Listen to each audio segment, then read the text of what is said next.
Dear students, आज हमारा topic है कंस्ट्रक्टर इनहेरिटेंस। कि इनहेरिटेंस किस तरीके से होती है और उसके अंदर कंस्ट्रक्टर कैसे यूज किए जाते हैं। बिल्कुल बेसिक इनहेरिटेंस की तरह ही है, जैसे हम अपनी क्लासेस को इनहेरिट कराती हैं। हमारे पास पेरेंट क्लास होती है, बेस क्लास होती है, सब बेस क्लासेस होती हैं, चाइल्ड सब चाइल्ड क्लासेस होती हैं, सुपर क्लासेस। हम पेरेंट से चाइल्ड को, वहां से सब चाइल्ड को जब इनहेरिट करा रहे होती हैं। आज हम देखेंगे कंस्ट्रक्टर को हम किस तरीके से इनहेरिट करवा रहे होते हैं सिस्टम के अंदर। क्लास पेरेंट, मैंने क्लास ले लिया है पेरेंट वन की। आप कोई भी नेम रख सकते हैं। यहाँ पर एक कंस्ट्रक्टर बना दिया है पेरेंट वन। ये एक सिंपल प्रोग्राम मैंने बनाया है आपके रिक्वायरमेंट के मुताबिक आप इसमें जो चीजें भी एंटर कराना चाहें। एक क्लास है पेरेंट वन पब्लिक, मैंने पेरेंट को कंस्ट्रक्टर बना दिया है।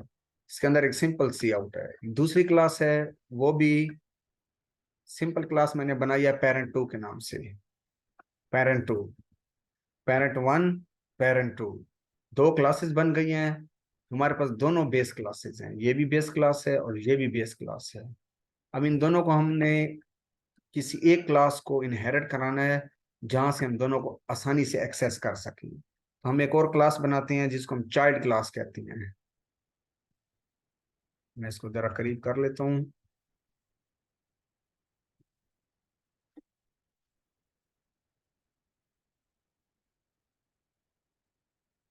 ये हमारे पास एक क्लास पेरेंट वन है, ये क्लास पेरेंट टू है, दो पेरेंट की क्लासेस हैं। इनका ही हमने एक चाइल्ड की क्लास बनाई है, जहां पर पेरेंट वन, पेरेंट टू, इसका कंस्ट्रक्टर ये पेरेंट वन का है, ये पेरेंट टू का कंस्ट्रक्टर। क्योंकि यहाँ पर आप किसी भी नेम से फंक्शन बनाएं वो भी डायरेक्ट इनहेरिट हो जाएंगे, क्योंकि पूरी की पूरी क्लास इनहेरिट हो रही है। यहाँ पर कंस्ट्रक्टर है तो हम पूरी के पूरे कंस्ट्रक्टर को ही वहां पर भेज रहे हैं सिस्टम के अंदर। एक नई क्लास को, क्लास चाइल्ड को, चाइल्ड की क्लास के अंदर हमने इन दोनों को इनहेरिट करा दिया, पेरेंट वन, पेरेंट टू। इस चाइल्ड का हमने फंक्शन बनाया हुआ है। जैसे ऊपर हमने पेरेंट वन और पेरेंट टू के कंस्ट्रक्टर बनाए थे, इधर हमने चाइल्ड का भी कंस्ट्रक्टर बनाया हुआ है। यहाँ मेन के अंदर इसी चाइल्ड का हमने ऑब्जेक्ट बनाया है। आप कोई भी नाम रख दे, मैंने सी एच आई रखा है। जैसे ही मैं डॉट प्रेस करता हूँ, इंटेलिजेंस से मेरे तीनों कंस्ट्रक्टर मेरे पास शो हो गए हैं। क्योंकि पेरेंट वन पेरेंट टू दोनों के कंस्ट्रक्टर चाइल्ड के अंदर मूव कर आए हैं, हमने इनहेरिट करा दिए। अब हम सिर्फ एक ही चाइल्ड को ही कॉल करेंगे तो हमारे सारे के सारे कंस्ट्रक्टर ऑटोमेटिकली पेरेंट के जो बेस क्लासेस के कंस्ट्रक्टर हैं ऑटोमेटिकली चाइल्ड को मिल जाएंगे। यहाँ मैं आपको एक और कॉन्सेप्ट बताना चाहता हूँ। लाइक एग्जाम्पल, हमारे पास पेरेंट वन है और पेरेंट टू है, दो क्लासेस हैं और दोनों क्लासेस जा रही हैं चाइल्ड के अंदर। यहाँ तो कंस्ट्रक्टर का नेम क्लास के नेम के साथ है।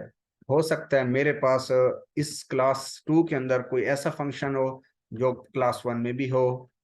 मैं यहाँ एक फंक्शन बना देता हूँ, वाइड डिस्प्ले। मैंने फंक्शन यहाँ क्रिएट कर दिया है। अब यही फंक्शन, अब हमें नहीं पता कि क्लास दूसरी कहाँ से आ रही है।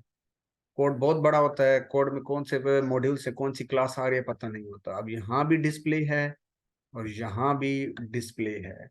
अब चाइल्ड के अंदर तो दोनों डिस्प्ले आ जाएंगे। जब चाइल्ड में सिस्टम पहुंचेगा तो चाइल्ड के पास दोनों डिस्प्ले आ चुके होंगे। यहाँ पर सिस्टम ओवरराइड का इशू आ जाता है, डायमंड प्रॉब्लम का इशू आ जाता है। इसको ओवरकम करने के लिए हम एक ना एक क्लास को विर्चुअल कर देते हैं। पब्लिक से हमने विर्चुअल कर दिया है। पब्लिक तो उसका एक्सेस लेवल था, अभी भी इसका एक्सेस लेवल पब्लिक ही है, लेकिन हमने इसको विर्चुअल बना दिया है ताकि एक सिस्टम के ग्लोबल पर दूसरी लोकल पर आ जाए, हमारा सिस्टम आसानी से हम कवर कर सकें, इशू ना आए, ताकि हमारे पास डायमंड प्रॉब्लम अकर ना हो जाए। यहाँ मैं आपको सिर्फ ये बता रहा था कि अगर एक ही नेम से दो फंक्शन आ जाते हैं, हम यहाँ कंस्ट्रक्टर को अगर देख रहे हैं तो कंस्ट्रक्टर तो सेम होगा क्लास नेम के साथ, उसका इश्यू नहीं है। लेकिन हर क्लास के अंदर कंस्ट्रक्टर के अलावा अदर फंक्शंस भी होती हैं। कहीं पर डिस्प्ले का, कहीं पर इनपुट का, कुछ भी फंक्शन हो सकता है। तो उसके लिए हमने क्या किया है, यहाँ क्लासेस को सबको पब्लिक रखने के बजाय हमने एक क्लास को वर्चुअल बना दिया है, ताकि हमारा सिस्टम कहीं भी क्लैश ना कर जाए। अब जब चाइल्ड को हम कॉल करेंगे तो चाइल्ड इसकी चीजें भी ले आएगा, इसकी चीजें भी ले आएगा, हमारा सिस्टम प्रॉपर वर्किंग करता रहेगा। CHI डॉट, ये मेरे पास पेरेंट वन पेरेंट टू ये सारी चीजें आ रही हैं, ऑटोमेटिक मेरे पास सिस्टम चल रहा है, कोई भी इश्यू मेरे पास नहीं आ रहा। दो फंक्शन मैंने एक्स्ट्रा इसमें बनाए हैं, आप कोई भी फंक्शन इसमें बनाकर इसको चेक कर सकते हैं कि किस तरीके से फिर ओवरराइड का ऑप्शन हमारे लिए अक्कर हो गया तो क्या प्रॉब्लम आएंगे। उससे डन पार्सिंग में भी इशू आता है, डायमंड प्रॉब्लम भी अक्कर हो जाता है, हमें पता ही नहीं चलता कि एक ही क्लास का कौन सा फंक्शन है, ये फंक्शन किस क्लास की तरफ से हमारी तरफ मूव कर आया है। Thank you.